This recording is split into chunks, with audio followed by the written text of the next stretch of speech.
আসসালামু আলাইকুম। কিছুক্ষণ এই মানুষ হিসেবে কিছুক্ষণ বকবক বা কথা বলি আপনাদের সাথে। আপনারা হয়তো আমার প্রতি আ ভালোবাসা কিছু মানুষের আছে। কিছু মানুষ হয়তো বিরক্তিকর মনে করতে পারেন। তারপরেও কিছু বিষয় আছে কথা বলি যে কথাগুলো হয়তো যদি ভালো লাগে, জীবনের প্রয়োজনে কাজে লাগে। আজ কথা বলব প্রত্যেকটা মানুষের নিজের জীবনের প্রয়োজনে কিছু কথা। মানে তার প্রয়োজন। আমার মনে হয় আমি নিজেও প্রয়োজনীয় সেই বিষয়গুলা নিয়ে যে আ চরম উৎকর্ষতা, চরম ভালো লাগা এবং আপনি বলেন তো যে সবচেয়ে ভালো লাগে যে বিষয়টা সেটা কি? বলতে পারেন ভালোবাসা, বাচ্চাদের প্রতি মমত্ববোধ, ঘরের প্রতি দায়িত্বশীলতা, আ সমাজের ভালো কিছু কাজ, হ্যাঁ? এগুলোকে ভালো লাগতে পারে। তবে গভীরভাবে খুব নাড়ায় আপনাকে, গভীরতায় অন্তরের অন্তরস্থলে যেটা একাই বুঝেন মানে ব্যাপারগুলা, সেই ব্যাপারগুলা আল্লাহর প্রদত্ত কিছু নিয়ম আছে।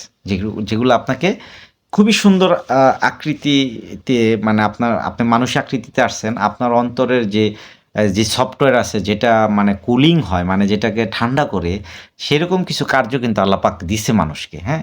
কি কারণে দিছে? সেটা পরের হিসাব। কেন করেন সেটা করলে কি হয়? ধরেন আমি পরিবারের একজন উপার্জনক্ষম একটা ছেলে। উপার্জন করি। পরিবারের বাবা-মা, আত্মীয়স্বজন, আমার ভাই-বোন, আমার যারা আছি, আমার উম স্বামী, আমার ওয়াইফ, আমার বাচ্চা তাদেরকে আমি প্রতিদিন খুব সুন্দর, সুন্দর যেটুক পারি নিজের সামর্থ্য অনুযায়ী তাকে খাবার, তাকে পোশাক, তাকে থাকার বাসস্থান এগুলা ব্যবস্থা করি। আপনিও করেন, সকলেই করি। তো আল্লাহ মানুষের জন্য একটা ম্যানুয়াল তৈরি করছিল যে মানুষ পৃথিবীতে আসলে সে ন্যায় অন্যায় বিবাদ সবকিছু সে বুঝতে পারবে না। কোথায় ন্যায় এবং কোথায় অন্যায় কেন করতেছে, কি কারণে হইছে সেটা আমাদের কাছে সেই ১৪০০ প্লাস বছর আগে হযরত মুহাম্মদ সাঃ এর কাছে প্রবর্তিত হইছে। যেটা কিনা আল্লাহর রসুলের কাছে দিছেন। সেই কথাগুলো আল কুরআন।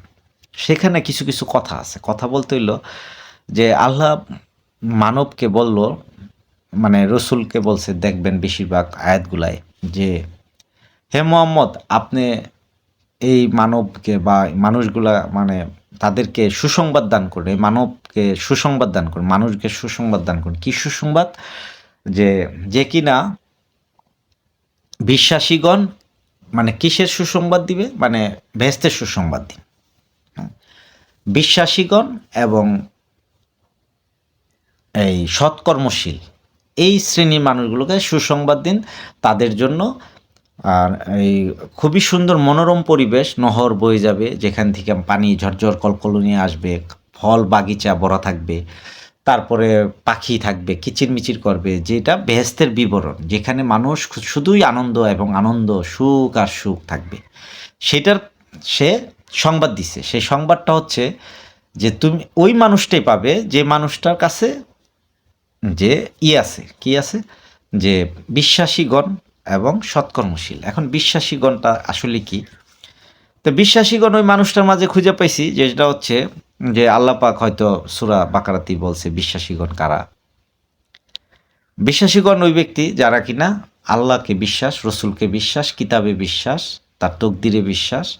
এই যে ব্যাপারগুলো আছে ৫-৬ টা যে বিশ্বাসগুলা যে করে সবসময় আপনি যেমন মুসলমান হয়ে জন্ম ঘরেও যখন হয়েছেন তখন এগুলো বিশ্বাস আপনি অটোমেটিক করেন। ঠিক না?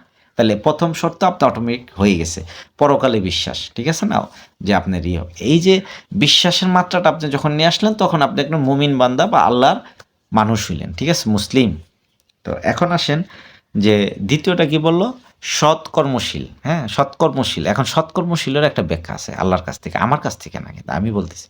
সে বলতেছে যে এই সৎকর্মশীল ব্যক্তি হচ্ছে উনি যে কিনা যে ব্যক্তি তার পিতামাতার হক আদায় করল। মানে পিতামাতার হক তো বুঝেন। তার বয়স হইছে, আপনি কর্মশীল হইছেন, তাকে খাবার দেন, তাকে তাকে আপনি ভালো-মন্দ দেখভাল করেন, তার পোশাক কিনে দেন, তার চিকিৎসা করান, তাকে ভালো জায়গায় ঘুমাইতে দেন, তাকে নিয়ে কথা বলে। এই যে সবকিছু আপনি যে করেন এটা পিতামাতার হক আদায় করা। পরবর্তীতে হলো সন্তান-সন্ততি এবং ঘরের বিবি যারা আছে এদের হক আদায় করা। তারপরে কি আত্মীয়স্বজনের হক আদায় করা, তাই না? সেকেন্ড আরেকজন এরপরে আসে কি? যে গরিব অনাথ যাদের তাদেরকে আপনি দান করেন, মানে তাদেরকে দেখেন, মানে দান বলতে অনেক পর্যায়ে আছে। আপনি টাকা দিতে পারেন, খাদ্য কিনে দিতে পারেন, তার খোঁজখবর নিতে, তার চিকিৎসা করতে পারেন, এগুলো সব কিছু। তো এই ব্যক্তিগুলাই বেঁচতে যাবে, মানে এই কর্মটা আপনাকে, তাহলে আমাদের কর্ম কয়টা হলো, একটা হলো বিশ্বাস করলাম আল্লাহর সব কিছু মিলে তার প্রতি ছিল, আর হলো আমার এই ভালো কাজ, মানে আমি এই, আপনি কিন্তু অলরেডি আল্লাহর কাছাকাছি, তার আল্লাহর যে নিয়মের কাছাকাছি আছেন, ওই যে বিশ্বাস করতেছেন, আর এদিকে আপনার সংসারেও তার পিতামাতাকে দিচ্ছেন, আপনার আত্মীয় স্বজনদের দেওয়ার চেষ্টা করছেন, সব কিছুই তো করার চেষ্টা করছেন। কিন্তু আরেকটু কাজ রয়ে গেলো যে আমরা কিছু কিছু ব্যাপার আছে যেগুলো সুন্দরভাবে দেওয়া যায়, হ্যাঁ, সেটা নিয়ে কথা বলা। ধরেন আপনি পরিবারে খাবার দিচ্ছেন, ইদার আল্লাহ মানুষকে খুব হার্ড কোনো দেয় নাই, মানে আইন দেয় নাই যে তুমি এই আইনগুলা করবা তাইলে আমি তোমাকে বেচতে নিই, এরকম না, খুব সহজ দিছে। মানে আল্লাহ বলছে আমি সব কিছু সহজ করছি, মুসলমানের দিন হচ্ছে সবচেয়ে সহজ। সহজ বলতে হলো এমন কোনো শর্ত নাই যেটা পালন করে আপনার জীবনে সব কিছু, আপনার জীবনে বিরক্তি আসবে, এরকম কিছু না। যে এটা লাইফে মানুষের ২ টা সফটওয়্যার আছে ভিতরে, দেখবেন একটা ভালো একটা মন্দ। তো এই ভালো মন্দ কিন্তু বারবার কি করছে, আপনার রুলিং করে আপনাকে। বিভিন্ন জায়গায় আপনাকে কি করে, মানে পার্টিশন করতে চায়, আপনাকে আলাদা ডাইভার্ট পজিশনে নিতে চায়। তা আমরা ওদিকে না যাই, ডাইভার্ট পজিশনে কেন যাব? এই যে সৃষ্টিকর্তার যে কথাগুলোর সাথে আপনি নিজেকে মিলাই নেন। মিলাই নিলে কি আপনি নিশ্চিত থাকেন আল্লাহ আপনাকে ভালোবাসে। হ্যাঁ, একদম নিশ্চিত এটা। কারণ আল্লাহ মানুষ তৈরি করছে। যেমন আপনি যখন একটা সন্তান তৈরি করছে, তৈরি না সরি, আপনি যখন আপনার সন্তান জন্ম দিছেন, সেটার প্রতি আপনার যে মায়া, যে জীবন, আপনার মা আপনার প্রতি যে মায়া, আপনার বাবার যে মায়া, যে ব্যবস্থাপনা, আপনি চিন্তা করতে পারেন সে শুধু একটা প্রসেসের মাধ্যমে জন্ম দিছে। আর আপনাকে, মাকে, সকলকে যে আল্লাহ একজন, সে যখন এই এই সফটওয়্যার দিয়ে বানাইছে, এই হাড়, মাংস, চুল, চোখ, নাক, মুখ সব কিছু সে আমাদেরকে কি দিছে? বানাই দিছে। যদি সে বানাই দেয়া থাকে, আমাদের এগুলা বানাইছে সে, তার মায়া আমার প্রতি কতটুকু? তার মানে প্রচণ্ড ভালোবাসে। তার দিকে শুধু বিনা চিন্তায়, মানে চিন্তাটা হচ্ছে যে আমি তার কাছে যাব না, বিনা শর্তে তার কাছে যান। আপনি যে কোনো অবস্থায়, এনি ভাও, মানে খারাপ, ভালো, মদ খাইতেছেন এই পর্যায়ে, জিনা করতেছেন এই পর্যায়ে, ভালো লাগা যে পর্যায়ে, জীবনকে সুন্দর পর্যায়ে, পরিবারের সাথে যে গন্ডগোল করতেছেন ওই পর্যায়ে, যে কোনো পর্যায়ে, যে কোনো হতাশার মধ্যে, যে কোনো ভালো লাগার মধ্যে আপনি শুধু আল্লাহর দিকে যান। আপনি একটা কাপড় কিনতে যাইতেছেন, যে সেটা জিতবেন না ঠকবেন, ভালো কিনবেন না খারাপ কিনবেন, সেই পর্যায়েও আপনি কথা বলেন আল্লাহর সাথে, হে আল্লাহ আমি আপনার এই কার্যের জন্য, তার সাথে আপনি আবার দেখেন, আপনার মানুষের একজনের সাথে কথা বলে সে তো আপনার রিফ্লেক্ট একটা কথা বলে উত্তর দেয়, ঝামেলা করে, অন্তরে বিভিন্ন বিষ ছড়ায়, এটা কিন্তু সে করবে না। কারণ সে শুনবে, শোনার পর সমাধান দিবে, ঠিক আছে? এটা অদৃশ্যভাবে দিবে, এটা আপনার সামনে আইসে, এটা আপনি, আল্লাহ আমাকে একটা আপেল দেন, ঠাস করে ফালাই দিছে, এটা না, আপনাকে টাকা নিয়ে গিয়ে বাজার থেকে একটা আপেল খাইতে হবে, হয়তো আপেলটা আপনার সুস্বাদু, আপনার আয়ত্তের ভিতরে কিনে দেয়, ওই ইনকামের টাকাটা আপনার পৌঁছে দিবে আল্লাহ কোনো কার্যের সাথে, ঠিক আছে? তো এখন আসেন যে এই যে মানুষ হিসেবে আমি দাঁড় করানোর চেষ্টা করতেছি, আমি ইহকাল এবং পরকাল, এখানে তাহলে কি রয়ে গেল? রয়ে গেল আমাদের কিছু কার্যক্রম, মানে আপনার কর্মের উপরেই আপনার ফলাফল, ঠিক আছে? আপনি মজার বিষয় দেখেন, আমরা যে মানুষ, আমাদের যে জীবন, আমাদের যে চাওয়া পাওয়া, আমাদের যে কল্পকাহিনী না, আমাদের জীবন সত্তা, আমাদের চলার যে পথ, এখানে আল্লাহ সুবহানাহু ওয়া তাআলা সঠিক একটা পথ দেখাইছে। কি পথ? যে তুমি তোমার পথকে অনুসরণ করো, কার? আল্লাহর পথকে। এখন আসেন আল্লাহর পথটা কিরকম হয়? ওই যে বললাম যে আমরা যখন মানুষকে বিভিন্ন খাদ্য দিতে চাই, এটা কিভাবে? ধরেন আপনি বাসা থেকে বের হইছেন, কিছু টাকা নিয়ে বাজারে যাচ্ছেন, হ্যাঁ? আপনি হয়তো কোনো কারণে একটা মাংস কিনবেন বা কিছু মাছ কিনবেন, একটু তরি-তরকারি কিনবেন। আর আপনার প্রয়োজনই আপনি হয়তো ১,০০০ ৳২,০০০ নিয়ে বের হইছেন। আচ্ছা কোনো সমস্যা না। আপনার প্রয়োজন অনুপাতে আপনি কিনছেন। তো পাশের, আপনি হয়তো বাসার দিকে থাকেন, আপনার পাশে হয়তো আপনার ফ্যামিলির খবর নিলে দেখবেন আশেপাশে ২-৪ জন লোক আছে, খুবই দরিদ্র, একটু ভিক্ষা করে খায় বা একটু কষ্ট করে খায়, বা তার, বা এমন আছে সে স্বাভাবিক চলে, চাকরি করে কিন্তু তার ইনকামটা খুবই সমস্যা হয়, ভালো কিছু সে দেখা যাচ্ছে হয়তো ৬ মাসে সে অন্তত এই ২ টা ইলিশ মাছ কিনতে পারে নাই, বেশি দাম হয়। তো আপনি হয়তো চেষ্টা করতেছেন, সে কিন্তু খাইছে জীবনে, কিন্তু আপনার দিকে না, আপনার হয়তো ৪ টা ইলিশ মাছ কিনে নিয়ে আসছেন, টাকা হইছে। তা আপনি যদি গোপনে তাকে একটা ইলিশ মাছ দিয়ে আসেন বাসায় গিয়ে, যে তুমি এটা খাও, আমি এমনি দিছি, আমি হয়তো খুশি হয়ে দিছি। তাইলে কিন্তু দেখা গেছে এই যে দেওয়াটা, এটা আল্লাহর কাছে পৌঁছায়। তখন ওই যে বললাম না, প্রকৃত সুখ ভিতরে দোলা খায়, যেটা আনন্দ, সেটা আপনি পাবেন। যখন দিয়ে আসবেন তখন আপনি আস্তে, আস্তে আপনার ভিতরে কি জানি একটা বয়ে যাবে, যে শান্তিটা আপনি ১,০০,০০০ কয়েক লক্ষ টাকা দিয়ে একটা মোটরসাইকেল কিনছেন, আনন্দ এটা পাবেন না। ওইটার মধ্যে আলাদা, এটা এক্সট্রা আনন্দ, কিন্তু এইটার ভিতরে শান্তি দিবে আপনাকে। সলিড শান্তি দিবে। ঠিক আছে? তো ঠিক এই ধরনের কার্যক্রম আপনি প্রতিনিয়ত করেন। যেমন আপনার রাস্তা দিয়ে হাঁটতেছেন, একটা ভিক্ষুক দাঁড়ায় আছে, সে হয়তো আপনার ইচ্ছা হয়েছে ১০ টাকা দিয়ে দিছেন, ২০ টাকা দিয়ে দিছেন, না। এটা দিয়েছেন ভালো। যখন ব্যস্ততা আছে, ঝামেলা আছে, দিয়া চলে গেছেন। কিন্তু তার খোঁজটা যদি একটু নিতেন, একটু পরেই বা ২ দিন পরে বা আরেক দিন পাইছেন যে, "তুমি সমস্যা কেন? এটা না? আচ্ছা তোমার সাথে কথা বললে ওর মনটা বড় হইলো। ওর সাথে আপনি একটু কথা বললা।" আপনি দেখা গেছে হয়তো শরীরে হাত দিয়ে দেখেন একটু জ্বর আসছে, প্রচণ্ড শরীর কাঁপতেছে। আপনি ওরে বলতে পারেন, "তোমার তো চিকিৎসা দরকার, ২ টা ওষুধ দরকার। আমার কাছে অত কিছু নাই অর্থ। আমি তো তোমাকে হয়তো ১ পাতা নাপা ট্যাবলেট কিনা দিতে পারি। আর তোমাকে হয়তো আল্লাহর দিকে ২ টা ভালো কথা বলি যে, তুমি নামাজ-টামাজ পড়ো, আল্লাহর দিকে যাও।" এই যে কথা বলা, এই যে প্রসেস করা, এটা সৃষ্টিকর্তা আপনার জন্য আরো সুন্দর একটা বাগান তৈরি করে দিবে। অনেক ভালো লাগা, তাই না? আচ্ছা আসেন, এই যে ব্যাপারটা ঘটলো, ঘটার এই কাজগুলো আপনি যদি কন্টিনিউ প্রতিদিন রাস্তায় হাঁটেন, জীবন দর্শনে আগান, বিভিন্ন পর্যায়ে গিয়ে হাঁটতে চান, তখন আপনারও তো সমস্যা আছে। আপনি কোটি টাকার সমস্যা, যদি কোটিপতি হন, কোটি টাকার সমস্যা থাকে না, লাখ, লাখ ঝামেলা থাকে। ওইখানে সলিউশনটা আল্লাহ পাক আপনাকে অতি সহজে করে দেয়। হয়তো কোথাও ব্যর্থ হইছি, কোনো কার্য নিয়ে পাই নাই, কার্য আমি একটা, হয়তো আমার একটা টেন্ডার ছিল বা আমি একটা ব্যবসায় লাভ লস হয়ে গেছে। আল্লাহ পাক ওইখান থেকে আপনার উদ্ধার করে, সেটা তার ইচ্ছা, সে করে দিবে। কারণ মানুষের চাওয়ার সাথেই তো আল্লাহ মিল করে দেয়। হ্যাঁ? আমি যত চাই আল্লাহ ওইভাবেই তো দেয়।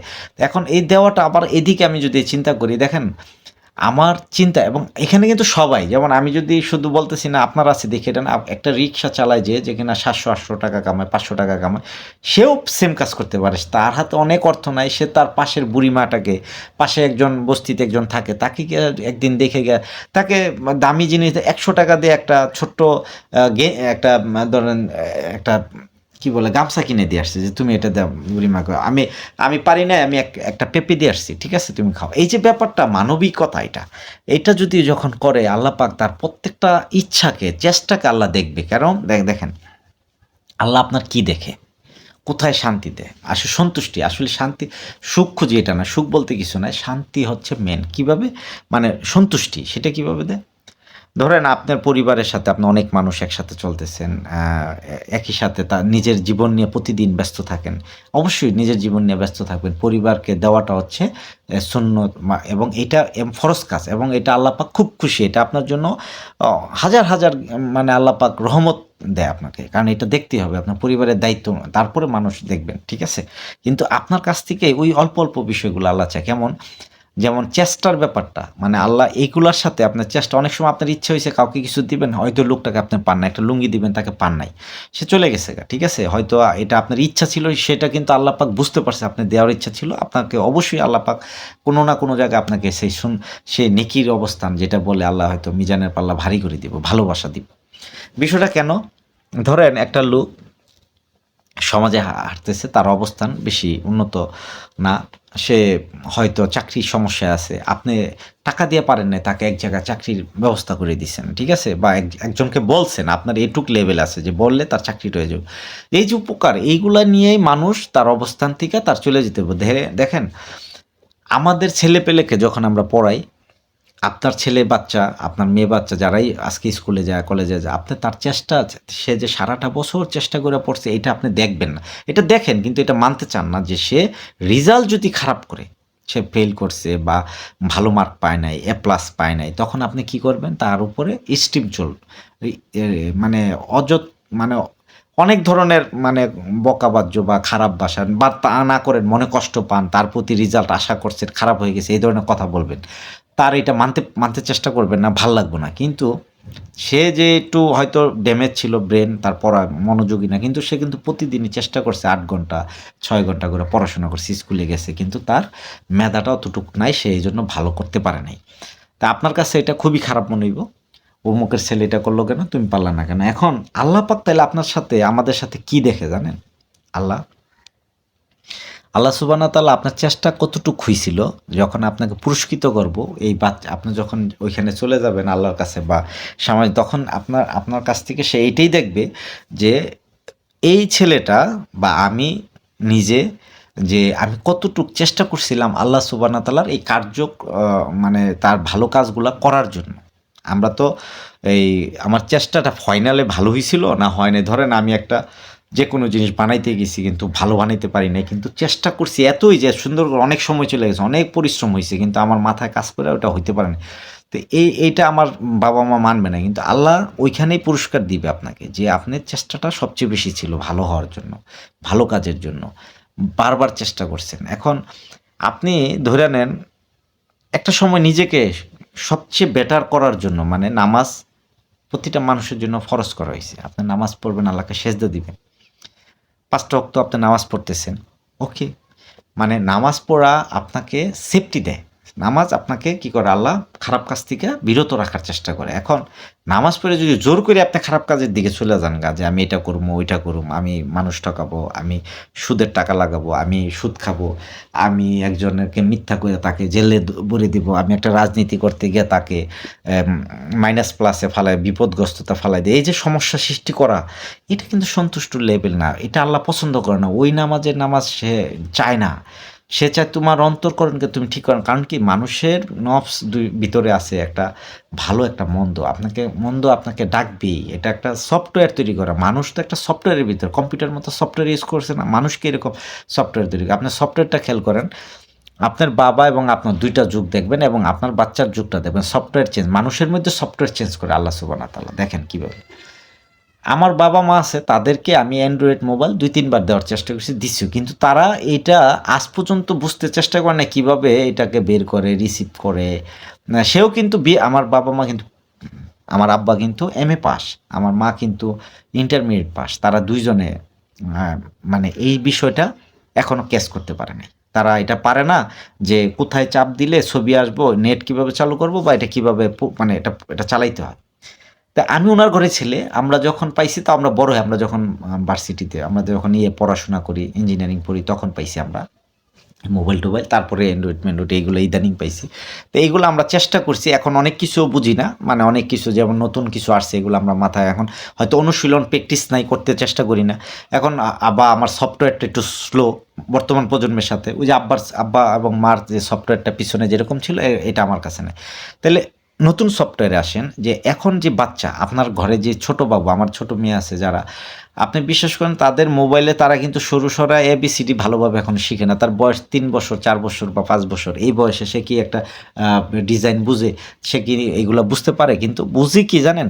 উনার কাছে আপনি মোবাইল সফটওয়্যার সহ আপনি দিয়া দেন, এই মুহূর্তে দিয়া দেন।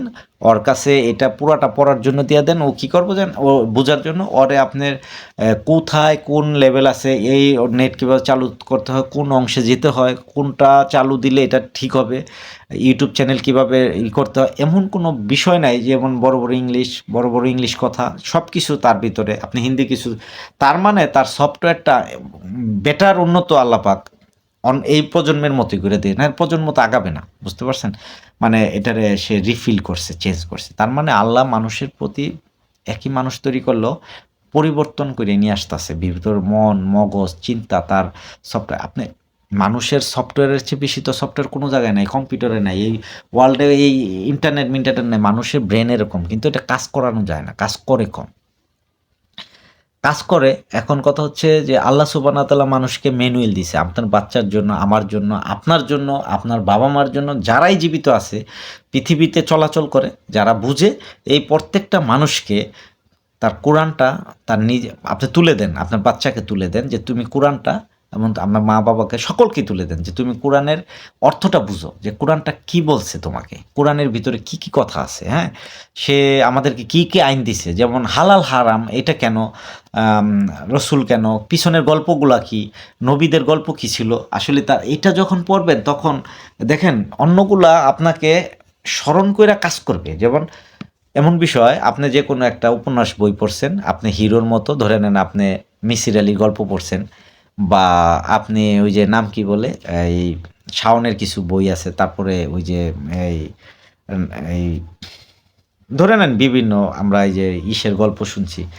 হিমুর গল্প, এই যে হিরো তাদের গল্পগুলো পড়লে আপনি যখন নিজেকে হিরো বা অন্য বিষয়ে আপনাকে নিজেকে সাবমিট করতে যাবেন তখন ওইগুলাকে আপনার স্মরণ করতে হয়। মানে আপনাকে বারবার ওটা যে ও এইভাবে চলছে, এই পোশাকটা পরছে, এটা বানাইতে হবে, এটা করতে হবে, এটা করবো, লাস্টে ফলাফল 0, ঠিক আছে? ওইটাকে সুন্দর পাবেন না। যেমন আপনি হুমায়ূন আহমেদের হিরোকে সবচেয়ে বেশি হিট করছে কে? তার চরিত্রে সেটা হচ্ছে হিমু।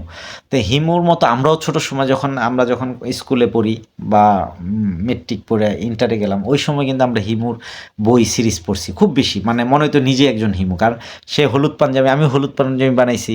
তারপরে খালি পায়ে রাস্তায় সে হাঁটে, আমরা খালি পায়ে বিভিন্ন সময় বিভিন্ন জায়গায় গেছি।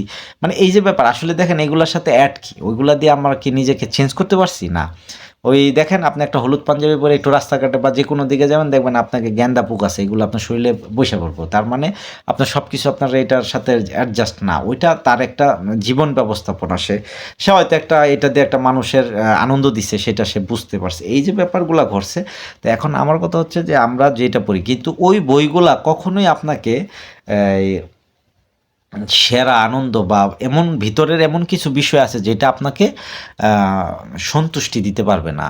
আপনি সন্তুষ্ট হবেন আপনি নিজে। ধরেন আপনি একটা মানুষ, আপনি একটা যন্ত্রের মতো।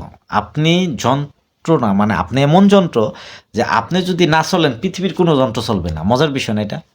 আমি যদি রান না করি, আমি যদি কখনো আহ, আমাকে মানে এই আমি না চালাই, তাহলে পৃথিবীর কোনো যন্ত্রই চলবে না। কারণ কোনো মানুষ যন্ত্র বানাইছে, মানুষই বানাইছে, আল্লাহ দিছে, কিন্তু মানুষ বানাইছে ওইটা শুধু সে না চালাইতে চলবে না।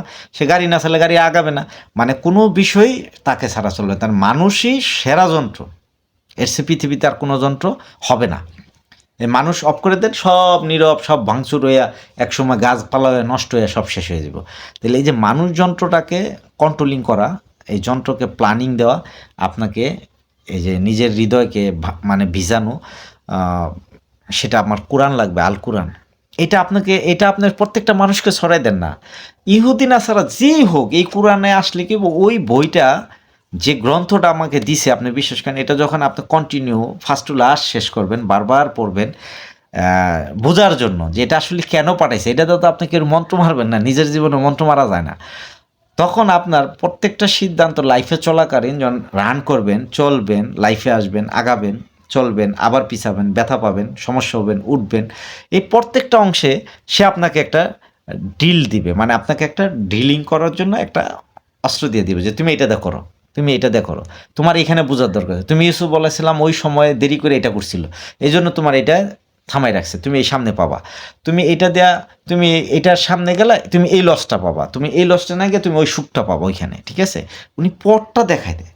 পথ মানে আলো বলতেছে না, আলো মানে কি? আমি মজার বিষয়, অনেকে আলোকে বিভিন্ন আলো প্রতি সেকেন্ডে 9 লক্ষ কিলোমিটার মানে ব্যাগে আসে, মানে পৃথিবীর আলো আসে এরকম না। মানে একটা কিলোমিটার ব্যাগ আছে 9 লক্ষ কিলোমিটার, মনে হয় না কত, এটা সরি আমার এটা মুখস্থ না। তো ওই আলোটা দেখবেন সামনের দিকে আগাইতে থাকে, মানে সব আলোকিত করে যায় অন্ধকারে। তাই একটা একটা সূর্য উঠলে বা একটা লাইট জ্বালাইলে, ঠিক আছে, অন্ধকারের মধ্যে সেম আপনার আলোটা, ওই কোরআন কি বলা হয়েছে আলো, এই আলোটা আপনার জীবনে ধারণ হবে, সেই আলোটা আপনার ফোকাসিং হবে সামনে, শুধু দেখান। আর পৃথিবীর কোনো কিছু আপনাকে এই লেভেলে নিতে পারবে না, মানে দিতে পারবে না, কোনো বই, কোনো গ্রন্থ, কোনো কিছু না। শ্রেষ্ঠতম অবস্থানে নেওয়া, শ্রেষ্ঠ বলতে কোনটা, মানে আপনি যা বুঝতেছেন সেইটা বুঝটাই ব্রেনে যে কাজ করতেছে, এটাই শ্রেষ্ঠ বুঝতে, যে আমি এইভাবে এটাকে ডিল করব, ওইটাকে এইভাবে ডিল করব। কোরআন আল্লাহর কাছে আপনি আত্মসমর্পণ করার পরে আপনি বুঝতে পারলেন। তার মানে আপনি ধর্মীয় বিষয়টা যেভাবে আপনি দেখেন ঠিক এরকম না। এই যে আমরা যেভাবে চিন্তা করি যে আমরা আসলে খালি টাইম মতো শুক্রবার নামাজে বা ৫ ওয়াক্ত নামাজে যাবো, বাকি সময় এই করবো, ওই করবো, এটা না। আপনি সব কিছুই করতে পারবেন, ঠিক আছে? যদি আপনি ধর্মটা বুঝেন, কি করা নিষেধ আর কোনটা হারাম, কোনটা হালাল, এই বিষয়টা কোরআন আপনাকে স্পষ্টভাবে বুঝাই দিছে।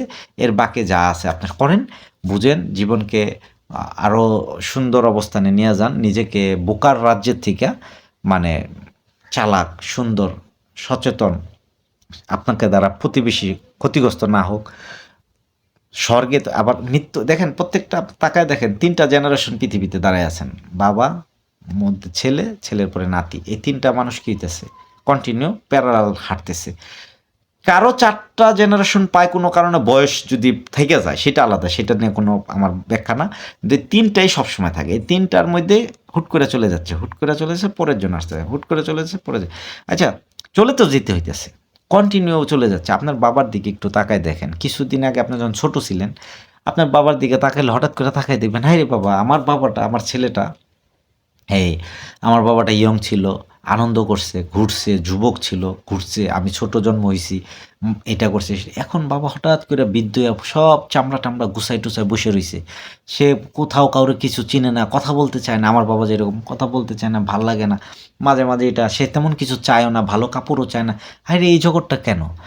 এই মানুষটা কিছুদিন পর হঠাৎ করে মৃত্যু, মানে তার কথা থাকবে না, নিঃশ্বাস বন্ধ হয়ে যাবে, সে চুপ করে, তাকে আমি ঘর থেকে, এই ঘরেই ঘুমাইতো, তাকে নিয়ে কি করবো, মাটির মধ্যে নিয়ে শোয়াই দিয়ে আসবো, মানে যেখানে আমরা কেউ যাব না এই মুহূর্তে, কারণ ওইখানে দিনের বেলা যাইতে ইচ্ছে করে না। হ্যাঁ, আমরা যাই না, কিন্তু কবরে যাইলে কিন্তু খুবই মজা।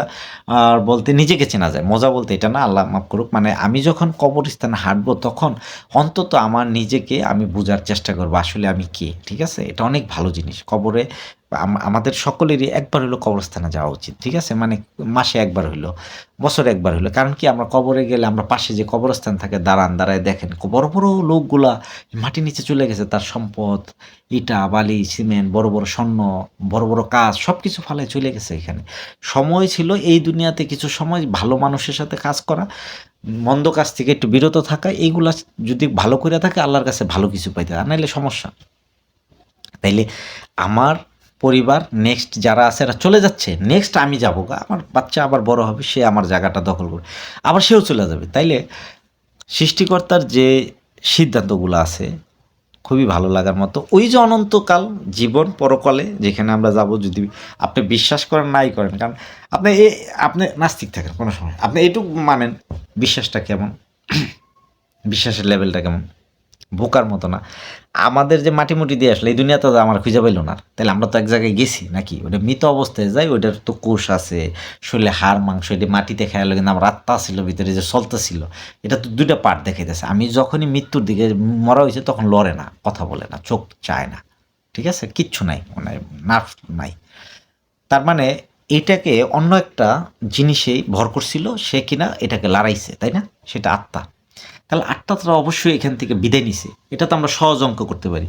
তাহলে যেখানে যার কাছেই গেছে এই আত্মাটা, সে আত্মার পজিশনটা কি? সে এখন কি করতেছে? তার অবস্থান কি? তাহলে আমাকে যদি আল্লাহ পাক কোরআন পড়লে বুঝি, আর মুসলিম হইছি, অমুসলিম হোক, কিন্তু অঙ্ক কইরা দেখুক সে, সেই যে বিজ্ঞান আছে, আইনস্টাইন, নিউটন, বিভিন্ন বিজ্ঞানীরা এসে গেছে। নিউটন কিন্তু প্রচুরই ছিল, মানে এই যে ধর্মের এই বিষয়গুলা বিভিন্ন নিয়ে আসে, পড়াশোনা, দর্শন পড়তো খুব মারাত্মক।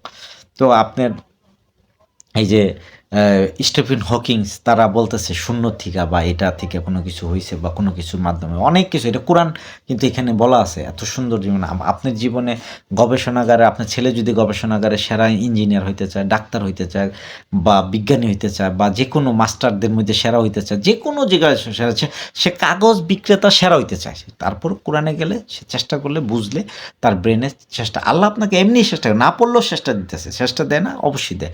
আপনি বুঝা নিতেছেন আর একটা না বুঝা নিতেছেন, ২টা আলাদা জিনিস। ঠিক আছে, তো স্বাদ পাওয়া যায় বুঝা নিলে। ঠিক আছে, তো এই যে আল্লাহর কোরআন, মানব সভ্যতা, আমি প্রায়ই বলি এগুলা, যে আমার জীবন ধারা, আমার চিন্তাধারা, আমার পরিবর্তন সব কিছু আল্লাহ সুবহানাহু ওয়া তাআলা সে আকাশ থেকেই করে। হ্যাঁ, আকাশের উপরে যে অংশে সে আছেন তিনি তো নিজেই আরশে আজিম, সে নিজেরই দিয়েছে ৭টা আসমানের উপরে সে জায়গা, পানির উপরে তার সিংহাসন।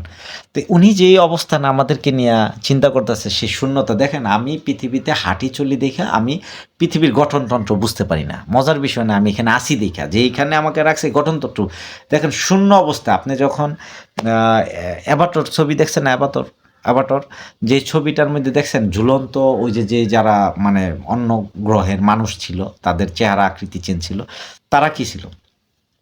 তারা কিন্তু শূন্যতায় থাকতো, মানে তার তার পৃথিবীটা ছিল শূন্যের উপরে ভাসমান, মানে ছোট ছোট জঙ্গল, ছোট ছোট মাটির পাহাড়ের টিব্বা, বিশাল বড়, এগুলো কিন্তু ঝুলন্ত অবস্থায় ছিল, মানে ঝুলন্ত না, ঝুলাইয়ে রাখে নাই, মানে শূন্য অবস্থায় ছিল, মানে বায়ু শূন্যতে ছিল।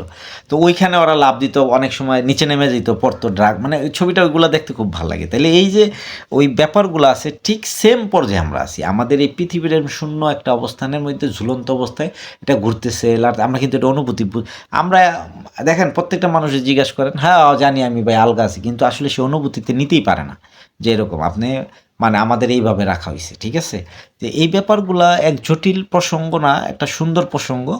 তো আমাদের জীবন আল্লাহর দিকে যেতেই হবে। মানে আমাদের শেষ গন্তব্য, যেমন আমরা কেউ মারা গেলে বা যে কোনো খারাপ সংবাদ আমরা কি বলি? ইন্না লিল্লাহি ওয়া ইন্না ইলাইহি রাজিউন। মানে আমি আপনার দিকে, আমি আপনার জন্য সৃষ্টি, আমি আপনার দিকে প্রত্যাবর্তিত হব। এরকম একটা জিনিস বুঝাইতেছে। তার মানে কি? আমরা যখন তার দিকে যাইতে হবে, আমরা যে কোনো রাস্তাতে হাঁটি, আমার মেইন সড়কে উঠতে হবে, তার দৃষ্টিকোণের শেষ প্রান্তে গিয়ে আমাকে দাঁড়াইতে হবে, তার সম্মুখে আমাকে ফেস করতে হবে। তখন সৃষ্টিকর্তা আমাকে কি মারবে, কাটবে, বিভিন্ন যে সে আগুনে দিবে, সবকিছু দিয়ে সে বলছে, তো সে কি বলছে যে বিচার করবে। কেন বিচার করবে? কারণ আমি যদি পৃথিবীতে অন্যায় করে খারাপ কিছু করে যে আমাকে বিচার করবে না। আমি এই পৃথিবীতে এই যে দেখেন না, এই যে জেলখানা, কোর্ট কেন বানাইছে এত মানুষের? এটা তো ওই ইয়ের সাথে মিল আছে না, সিমিলারিটি, যে মানুষ অন্যায় করছে তাকে যাবজ্জীবন দিছে, কাউকে করতেছে না, রাইট? মানুষ মৃত্যুর পরেও তার একটা বিচার হওয়া, কারণ সে তো মানুষকে বানাইছে, তার স্বাধীন চেতনা দিছে, ইচ্ছা দিছে। আল্লাহর ইচ্ছা রে ভাই, আল্লাহর ইচ্ছার বাইরে কোনো কিছু হয় না। আল্লাহ যেভাবে ডায়াগ্রাম করছে, যে ডিজাইন করছে আমার জন্য, আমি, তবে আমাকে স্বাধীন দিছে, আমি চেষ্টা করব আমাকে নিবৃত্ত রাখা, কোন জিনিসগুলো আমাকে বারবার আক্রোশে খায়। দেখেন এখন টেন্ডেন্সি কি আমাদের জীবনের বিভিন্ন বিভিন্ন প্ল্যাটফর্ম, আপনি আপনি যে কোনো খারাপ প্ল্যাটফর্মে গিয়ে তো ভালো কাজ করা যায় না? চিন্তাকে চেতনাকে চেঞ্জ করা যায় না? অবশ্যই করা যায়। আর মানবতা, মানবিক জীবন ব্যবস্থাপনা প্রতি, আমরা কি দেখি জানেন? মানে সুন্দর একটা বিষয় বলে, আমাদের সমাজ ব্যবস্থাপনায় ধর্মটাকে এমনভাবে আমরা নিয়ে দাঁড় করাইতে চেষ্টা করতেছি, আমরা দেখতেছি এরকম একটা দৃষ্টিকোণ, সেটা হচ্ছে যে এই ধর্মের উপরে যারা খুব পড়াশোনা করতেছে, মাদ্রাসা, হাফিজি, বিভিন্ন জায়গায়, তারা আমাদের সমাজে ধর্মীয়, হ্যাঁ অবশ্যই তারা আলেম, তারা কথা বলবে, কিন্তু আমাদের নেগেটিভ এরকম বা চিন্তা এরকম হওয়া উচিত না যে সে ছাড়া আমি ধর্মের কোনো কিছু সে না বললে, সে বলে ওইটাই আমি নিব, আর নাইলে আমি করব না। তার সমান যেটুক আল্লাহ ওই ব্যক্তির বিচার করে আপনারও করবে, দুইজনেরই সমান। উনি যতটুক ধর্ম জানতে চাইছে, আপনারও ততটুক ধর্ম জানার আগ্রহ থাকতে হবে, বুঝার আগ্রহ আল্লাহ সম্বন্ধে। কারণ উনি আপনার ইমাম না, ঠিক আছে? মানে উনি আপনার জন্য, উনি আপনারে কোনো জায়গায় আল্লাহর কাছ থেকে বাঁচাবে এরকম না। উনি হয়তো কোনো ভালো কথা বলছে, আপনি শুনছেন, মানছেন, তাকেও আপনার রুলসে নিতে হবে, আপনার রুলস আপনি পালন করতে হবে, তাইলে সামাজিক অবক্ষয় থেকে বাঁচা যাবে। এখন যেমন একটা গল্প হচ্ছে, যেমন আমাদের আমাদের আমাদের সাইকোলজিতে কেমন হয়েছে, অমুকে বলছে নিব না, কারণ সে হলো একজন নেতা, সে বলছে আল্লাহর এই বাণীটা বলছে, সেটা নেওয়া যাবে না, তা কাঠটা নিব, কি পারে নাকি, না এর কোনো হয়েছে না। অমুকে একজন সমাজের একটা এই ধরেন একজন বিজ্ঞানী, সে ধর্মের কথা বলছে, এটা নেওয়া যাবে না। তা নেওয়া যাবে কোনটা? তারটা যদি রাইট হয় নেওয়া যাবে, আপনি বিচার করবেন যে ওনার কথাটা কি রাইট কিনা। নেওয়া যাবে তার কথা যে কিনা অমুক জায়গা থেকে সে পড়ছে, তার এই বিষয়ে অনেক জ্ঞান হয়েছে, এটার উপরে সে করছে, তার ধর্ম অন্য অন্য বিষয়, দুনিয়াতে বাঁচার জন্য অন্য যে পড়াশোনা, খাদ্য দেওয়া, বিভিন্ন জিনিস নেওয়া, প্রোগ্রামিং, ইউনিভার্সিটি এগুলো তৈরি করছে, ওইগুলোর উপরে ঠিক আছে, কিন্তু আপনার এই ধর্মের ব্যাপারে এই পড়াশোনা করার মতো ইনস্টিটিউট করছেন, ঠিক আছে, সমস্যা নাই, এইটার উপরে সে বেসিস করে সেই বললে সেই সব কিছু, তারও তো ভুল হইতে পারে, কারণ সে তার ব্রেন যদি ধর্মের থেকে শয়তানের দিকে আকর্ষণ, কারণ মানুষের অন্তর দুইটাই থাকে, সে যদি পালন না করে ওইদিকে চলে যায়, তার কথাটা তো আমাদেরকে সাইড ইফেক্ট করতে পারে না, করতে পারে। তাইলে আমরা যে ওইগুলা সব কিছুকে সঠিক সিদ্ধান্তে নিব এরকম না, কারণ মানবিক ওই যে কোরআন রাখছে রজ্জু, যেটা আপনি ধরে রাখলে আপনি কখনো বিপথে যাবেন না, বিফলে যাবেন না, সেটা আমাকে শিখতে হবে, সেটা জানতে হবে, এটা আমার ম্যানুয়াল, এটা জানলে আমি সব জায়গায় বুঝতে পারবো সে কি বললো, উমুকে কি বললো। এইটা কোনো জায়গায় না বুঝি, তার কাছে জিজ্ঞেস করবো, ভাই আমাকে আরবিতে বুঝাই দেন একটু, এটা কি বলছে, এই আয়াতটা কি, এই সূরাটা কি, ওকে। কিন্তু আমাদের যে ভুল, যেমন এই ভুল সংশোধন কি, আমাদের সমাজ এখন কোন দিকে যাচ্ছে দেখেন, আমরা মানুষের হিসাব, হুজুর ওই কজন হুজুর, এরা বিশাল, এরা যা বলবো এরা একেবারে মক্কা মদিনার কথা, এটা আল্লাহ রসুলের কথা, এর বাইরে কোনো কথা নেই। যদি ভুল করে ফেলাইছে, এমন কথা দিছে দাঙ্গা লেগে গেছে, তারপরও বলতেছেন ওনারটাই রাইট, ঠিক আছে, ওই হুজুর 4টা বিয়ে করছে, কোনো সমস্যা নাই। আপনার বিয়ে সম্বন্ধে যদি আপনি আকীদা এনে পড়তে যান, তাহলে 4টা বিয়ে করার তো জায়গা নাই, আপনি 4টা করতে পারবেন, আল্লাহ বলছে প্রয়োজনে করেন, তার মানে এই না যে আপনাকে মাস্ট বি করতে হবে, এরকম কোনো কথা বলে নাই। বলছে একটা হইলে উত্তম। আচ্ছা তাইলে আপনি ৪ টা করেন। আল্লাহর কারণ কি? কারণ কখন বিয়ে করতে? যখন দেখা যায় ওই সমাজে কিছু লোক ৪ টা বিয়ে করতে মানে এই যুদ্ধে বিভিন্ন সময়ে বা অসুখে, বিসুখে একটা অঞ্চলের যুদ্ধে গিয়ে দেখা যাচ্ছে ১০ জন পুরুষগুলোই বেশি নিহত হয় বা মারা গেছে। তখন ওই নারীগুলা কি খারাপ কাজে লিপ্ত হয়ে যাব? তারা তাদের যৌবন আছে, তাদের বয়স বিয়ে হইছে, তার সংসার হইছিল। এখন পুরুষ নাই কি করব? বা হইছে, বিধবা হইছে। তাদেরকে তো আপনি বিয়ে করে নিতে পারেন। সেটা আলাদা। সেটা আল্লাহ ওইটার জন্য সুন্দর করছে। এখন এই যে আমাদের সামাজিক কিছু ব্যাপার আছে বোঝার জন্য, যেমন ধরেন আমি একটা মসজিদে একটা মানুষ গল্প করে মানে একটা মসজিদে এক একজন খতিব কথা বলার জন্য দাঁড়াইছে। এখন এই মসজিদের নির্দিষ্ট দেয়াল বা ধরেন একটা ওয়াজ মাহফিল হচ্ছে। এর নির্দিষ্ট দেয়ালের ভিতরে যে প্যান্ডেল হইছে এইখানের ভিতরে সকলে হুজুরকে দেখতে পাচ্ছে, হ্যাঁ? কথা বলতেছে। কিন্তু এই এই মসজিদের দেয়ালের বাইরে আরো ডবল মানুষ বসা আছে বা অনেক মানুষ আছে। এখন তারা ওই প্যান্ডেলে কোন হুজুর কথা বলতেছে এটা শুনে শুধু কথাগুলা শুনতেছে। তাহলে আপনি যদি কথাগুলা শুনে, এখন মজার বিষয় হলো দেখেন মানুষের নেগেটিভটা কি, যে চিন্তাটা কি, যেমন সামনে যারা বসছে তারা বলতেছে যে এই সময় এই হুজুরের কথা বলার সময় ধরেন একজন যুবক আসছে, যুবক এসে বলতেছে যে আমি কথা বলতে চাই হুজুর, হুজুর বলতেছে ঠিক আছে তুমি বলো। তো হুজুর দিছে। এখন সামনে যারা ওনাকে দেখতেছে ওনারা কি বলতেছে, এই হুজুর হুজুর আমরা তো এর কথা, সে কিন্তু এমন কিছু কথা বলতেছে যে কথাগুলা খুবই ধর্মীয়, খুবই মনের মাইন্ড ব্লোয়িং, মানে যেগুলা সত্যিকারের চেঞ্জ হয়। কারণ ওই ব্যক্তিও এই পয়েন্ট নিয়েই সে বুঝা হয়তো তার পড়াশোনা বা কোরআন থেকে বুঝে কথাটা বলতে গেছে। তার হয়তো মেধা চিন্তা আরেকটু ছিল, ভালো করছে। হয়তো সে বলতেছে, এখন সামনের লোকও বলতেছে, কথাই শুনতে চায় না। সে বলতেছে, "এ কে? এই যুবককে নামান, আমার হুজুর কথা বলবে।" অথচ তাদের অন্তরের কথা দিয়ে তাকে চেঞ্জ করতে চায়। সে দেইখা বলতেছে সরাসরি, তারা সে মানতে চায় না। তার কথাই শুনতে চাইতেছে না। ঠিক আছে? তো পিছনে যারা ছিল এই দেয়ালের বাইরে তারা বলতেছে, "মাশাআল্লাহ, মারহাবা, আলহামদুলিল্লাহ।" কারণ আজকে অনেক বছর ধরে কথা শুনি এরকম অন্তর আম মানে আমাকে এরকম ভালো লাগতেছে, এরকম শান্তি পাচ্ছি বুঝার জন্য, মাইন্ড চেঞ্জ করার জন্য। তার এই কথাগুলো আরো বলো, সুন্দরভাবে বলো। মানে তাইলে দেখেন একই জায়গায় ২ জন মানুষ দেখার কারণে তারা চেঞ্জ চাচ্ছে। তা আমার কথা হচ্ছে এই ধরনের ইসলাম না। ইসলাম হচ্ছে যদি কোনো ব্যক্তি একটা আয়াত ভালোভাবে আপনাকে বুঝায় বলতে পারে, আপনি তাকে তাকে আপনি শিক্ষক মানতে পারেন। কারণ কি? সে আপনাকে একটা আয়াত বুঝাই দিতে পারছে যে, "ভাই আমি যদি আপনাকে সূরার এই আয়াতটা বা আপনার জীবনের এই অংশটা কোরআনের সাথে একটু মিল আছে, একটু করেন।" ঠিক আছে? আল্লাহ এটাই চায় আপনার কাছে। তো আপনি এই কাজগুলা করেন সামাজিক প্রেক্ষাপটে। খুব বেশি কঠিন না আল্লাহর বেহেশতেরকে যাওয়ার জন্য। কারণ বেহেশত তো ভাই অনেক মজার, তাই না? এই পৃথিবীতে দেখেন মজা কত আপনি। ব্যস্ত মজা বলতে হইলো আমরা এই সমাজের সব পুরুষই নারীদের খুবই ভক্ত থাকি না? বিয়ে করছি এক নারী। আমরা হয়তো সামাজিক প্রেক্ষাপট, ঝামেলা, নারীরা বুঝে আমি আরেকটা মেয়েরে চাই। ঠিক আছে? গন্ডগোল লাইগা যায়। আরেকটা মেয়েরে ভালোবাসতে গেছে। ওর সাথে থাকতে মন চায়। তার সৌন্দর্য দেখতে ভাল লাগে। তো এগুলা তো এই সমাজে করতে গেলে আমার ফ্যামিলি দিবে না।